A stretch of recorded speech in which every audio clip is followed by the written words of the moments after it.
والشمس وضحاها والقمر إذا طلاها والنهار إذا جلاها والليل إذا يغشاها والسماء وما بناها والأرض وما طحاها ونفس وما سواها فألهمها فجورها وتقواها قد أفلح من زكاها وقد خاب من دساها صلوات بجی خانم اللہم صلی علی محمد و آل محمد۔ دوسری مجلس سے میں نے آپ کے سامنے سورہ مبارکہ شمس جو قرآن حکیم کا 91 نمبر سورہ ہے، 15 آیتوں پر مشتمل ہے۔ سورہ کا آغاز پروردگار نے قسموں سے فرمایا۔ قرآن مجید کی 70 سورتوں کے شروع میں کوئی بھی قسم نہیں، باقی 44 سورتوں کے آغاز میں اللہ نے 118 قسمیں استعمال کی۔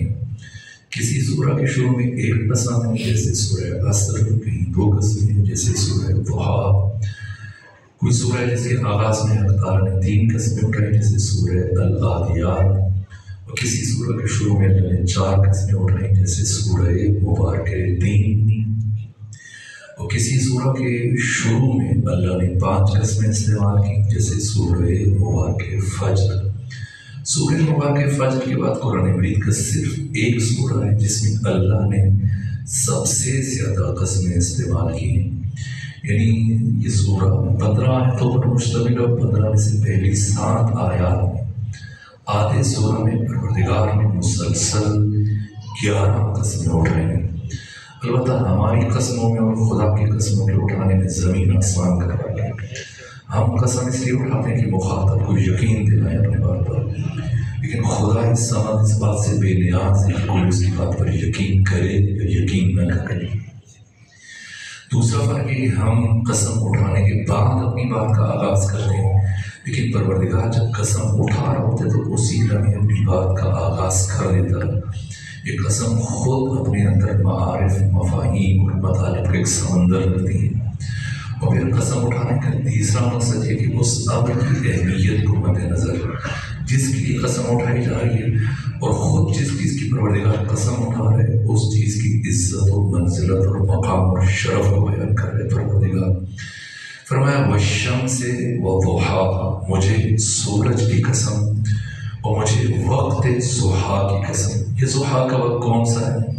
ابھی یہ ڈیجیٹل بٹیرہ آپ کی جیب میں، آپ کے لیے وقت دیکھنا آسان ہے، جہاں چلے جائیں جسے جیب سے نکالیں دیکھیں یہ وقت ہوا۔ مثلا اگر آپ ظہر کی نماز پڑھنا چاہتے ہیں راولپنڈی سے باہر کسی ویرانے میں، کسی صحرا میں، کسی میدان میں، اور آپ وقت کا نماز معلوم کرنا چاہتے ہیں، نماز کا وقت معلوم کرنا چاہتے ہیں تو کیسے کریں گے؟ اگر یہ خود آپ کے پاس یہ ذریعہ نہیں ہے، اس کی بیٹری جواب دے دے تو کیا کریں گے؟ تو یہاں پر ایک چھڑی اور ایک شاخص آپ زمین میں ایک ڈنڈا گاڑ دیں گے، سیدھا ڈنڈا، سیدھی چھڑی، اور پھر اسے گاڑنے کے بعد آپ دیکھیں گے کہ جب سورج کی روشنی ختم ہو جائے یا انتہائی کم ہو جائے، اور ختم ہونے کے بعد انتہائی کم ہونے کے بعد جب یہ روشنی دوبارہ بڑھنی شروع ہو جائے تو اسے وقت زوال کہتے ہیں۔ یہ ظہر شرعی کا وقت ہے، اب آپ نماز ظہر ادا کر سکتے ہیں۔ یہ جو زوال کا وقت ہے اس سے 2-2.5 گھنٹے پہلے کا وقت، اسے وقت ضحیٰ کہا جاتا ہے۔ اب پروردگار فرما رہے کہ مجھے سورج کی قسم اور مجھے وقت ضحیٰ کی قسم، اور دوسری آیت میں پروردگار نے تیسری قسم اٹھائی۔ اس سورہ میں جو پروردگار نے 7 آیتوں میں 11 قسمیں اٹھائیں، 8 قسمیں مطلق ہیں لیکن 3 قسمیں مقید ہیں، مشروط ہیں، اور تیسری قسم مشروط ہے۔ فرمایا چاند کی قسم اٹھائی لیکن نہیں فرمایا مجھے چاند کی قسم، نہ، فرمایا والقمر اذا تلاها، مجھے چاند کی قسم کب؟ جب وہ بلا فاصلہ سورج کے ساتھ طلوع کرتا ہے۔ یہ کون سا چاند ہے؟ پہلے 10 دنوں میں، مہینے کے پہلے 10 دنوں میں جب چاند طلوع کرتا ہے سورج کے غروب کے بعد کافی فاصلہ ہوتا ہے، مہینے کے آخری 10 دنوں میں بھی یہی کیفیت ہوتی ہے، 21 سے لے کر 29 تک، 30 تک۔ یہ سورج کے غروب ہونے کے بعد چاند کے طلوع ہونے میں کافی فرق ہوتا ہے، لیکن جو درمیان کے 10 دن ہیں، ان 10 دنوں میں غروب آفتاب اور طلوع قمر، ان میں فاصلہ بہت کم ہوتا ہے۔ اور جس دن سورج کے غروب ہونے میں اور چاند کے طلوع ہونے میں کوئی فاصلہ نہیں ہوتا، یہ 14ویں کا چاند ہوتا ہے۔ یعنی پروردگار فرما رہا ہے کہ مجھے 14ویں کے چاند کی قسم، یہ تیسری قسم ہے۔ اور اس کے بعد فرمایا وَالنَّهَارِ إِذَا جَلَّاهَا، مجھے دن کی قسم، لیکن یہ مشروط ہے، مطلق دن کی قسم نہیں ہو رہی۔ فرمایا دن کی قسم جب یہ پوری طرح سے متجلی ہو جائے اور پوری آب و تاب سے دن ظاہر ہو جائے، متجلی ہو جائے۔ اور اس کے بعد حق تعالیٰ نے 5ویں قسم اٹھائی اور فرمایا وَاللَّيْلِ إِذَا يَغْشَاهَا۔ تو ان 7 اس آیتوں میں جو 11 قسمیں ہیں، ان میں سے یہ قسم جو اللہ نے رات کے لیے اٹھائی، یہ بھی قسم مطلق نہیں، مشروط ہے، لیکن اس میں یہ فرق ہے کہ اس میں پروردگار فعل مضارع کا استعمال کیا، مستقبل کی بات کی۔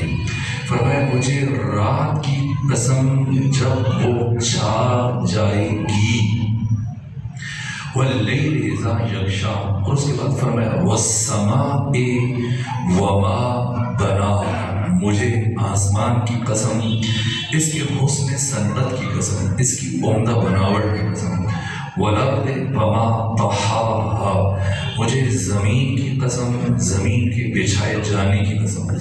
اور پھر 7ویں آیت میں پروردگار نے 10ویں اور 11ویں قسم اٹھائی اور فرمایا وَنَفْسٍ وَمَا سَوَّاهَا، مجھے نفس انسانی کی قسم، اس کے توازن، اعتدال اور تسویہ کی قسم۔ اور پھر 8ویں آیت میں پروردگار نے نفس انسانی کی ماہیت کو بیان کیا، اس کی کیفیت کو بیان کیا۔ فرمایا